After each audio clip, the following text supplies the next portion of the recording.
Duplicate epic card ইস্যুতে দিল্লিতে বিক্ষোভ তৃণমূল কংগ্রেসের সাংসদদের। জাতীয় নির্বাচন কমিশনের সামনে বিক্ষোভ দেখালো তৃণমূলের সাংসদরা। নির্বাচন কমিশন থেকে সংসদ ভবন পর্যন্ত পদযাত্রা তৃণমূল সাংসদদের। প্রতিনিধি দল, তারা তাদের নাম আমি এর মধ্যেই বলেছি, তারা মুখ্য নির্বাচনী আধিকারিকের কাছে গিয়েছিলেন।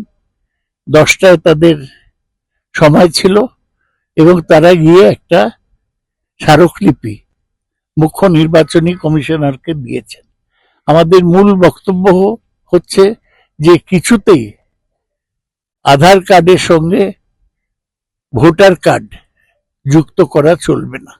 তাতে যে ডিসক্রিপেন্সি আছে সেইটা আরো বেড়ে যাবে এবং এরকম চেষ্টা হলে আমরা তার প্রতিবাদ করব। আমরা দেখেছি যে মুখ্য নির্বাচনী কমিশনার এই নিয়ে রাজনৈতিক দলদের সাথে, অন্য কর্তৃপক্ষের সাথে আলোচনা করছেন।